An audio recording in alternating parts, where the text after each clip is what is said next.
Guys, welcome to the 8th C# tutorial that I'm making for the new Boston, and in this tutorial we're going to be doing even more on if statements. So for this tutorial you're going to need to have a button, a text box, and a checkbox. Once you have all that on your form, just go ahead and double click on the button. Alright, so first off here, let's just go ahead and create an if statement checking to see if the text in the text box is Adam. So we're going to say if text box 1 for our text box right here, and we're going to say if the text of that text box is Adam, then we're just going to want to have a message box show saying hello. So we can go right here and say hello. Oops. Alright, there we go. So basically what it's going to do right here is just check to see if the text inside of text box 1 is Adam, and if it is, we're just going to have a message box showing saying hello. So if we just go in here and type Adam and click the button, yep, we get hello. But what if we only wanted it to show the message box if the text inside of this text box was Adam and if this checkbox was checked? Well, what we could do is create an if statement inside of this if statement checking to see if the checkbox is checked. So we can just go right here and say if checkbox1.checked, and then we'll just have the message box show. So what it's going to do is it's going to first just check to see if the text inside of text box 1 is Adam. And if it is, then it's going to jump down to this if statement and check to see if the checkbox is checked. And then if it's checked, then we're going to get a message box saying hello. And having an if statement inside of an if statement is called a nested if statement. Alright, so let's just go ahead and make sure that this works right here. So if we just type Adam inside of this text box and click the button, nothing's going to happen because the checkbox isn't checked. But if we were to go ahead and check the checkbox, then we get a message box. And if we only have the checkbox checked and the text box's text isn't Adam, then we're going to get nothing. Alright, and what if you had something else that you wanted to check? Like you wanted to say like if int alright, so if you wanted to say like if int I equals 0, then you'd have to have another if statement inside of here saying if I equals 0, then we want to have a message box show.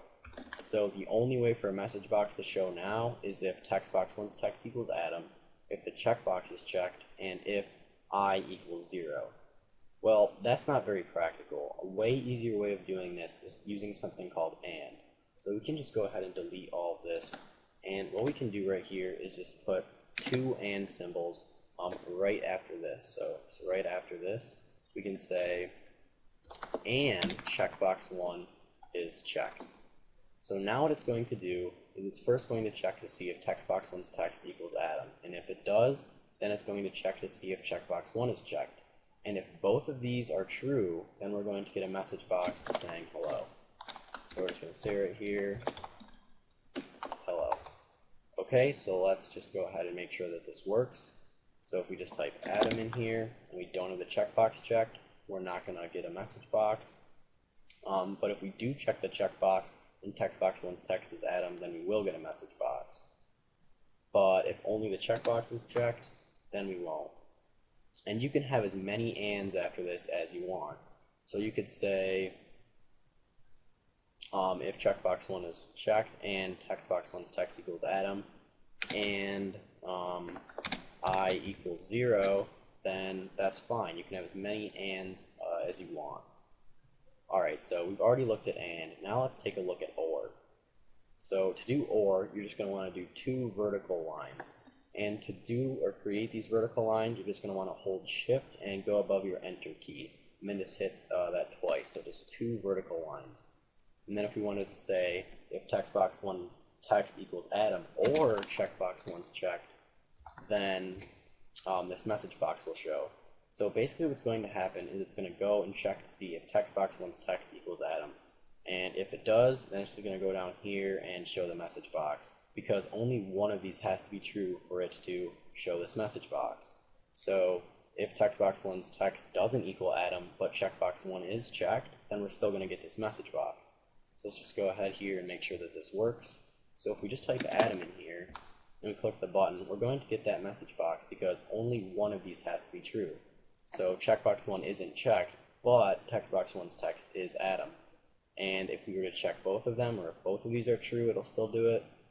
and if only the checkbox is checked, it'll still do it. Oops.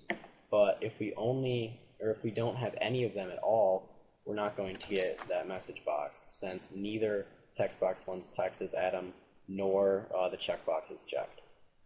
Alright, and just like the AND, you can have as many ORs as you want. So if you wanted to say OR I equals 0, then it's just going to always show this message box since I is equal to 0.